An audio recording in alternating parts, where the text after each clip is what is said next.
So I almost don't respond to this and said, hey, you can't really answer this question because it depends on where you work, and God knows with being remote and everything, like asking questions now has this barrier that it used to not have.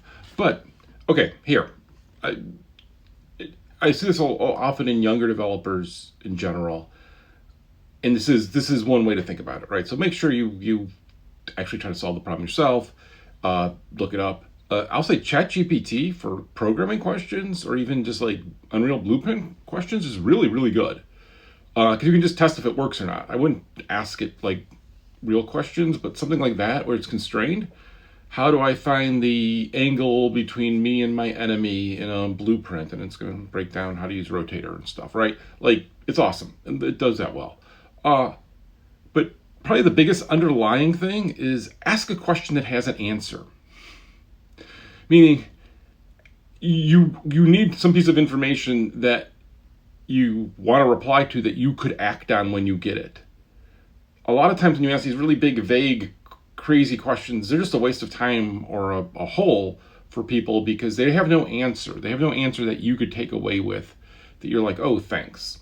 So maybe that's a way to think about it. But seriously, I hate being remote because we lose that social thing of being able to ask stupid, silly questions quickly.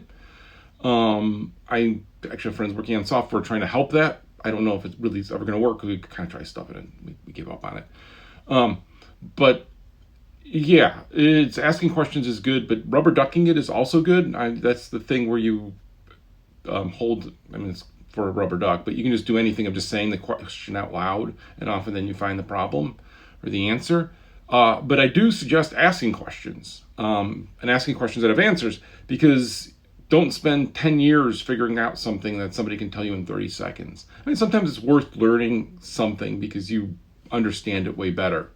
But yeah, so I don't know. Like seriously, I feel bad for people starting out in the industry now, where their studio's remote. It may be convenient, maybe able to hang out with your cats more, but you lose a lot of that little communication of you picking up or you just overhearing somebody talking about something, and you learn a bunch. I'm a sponge. I like to be around smart people, and then steal all their ideas and take credit for them.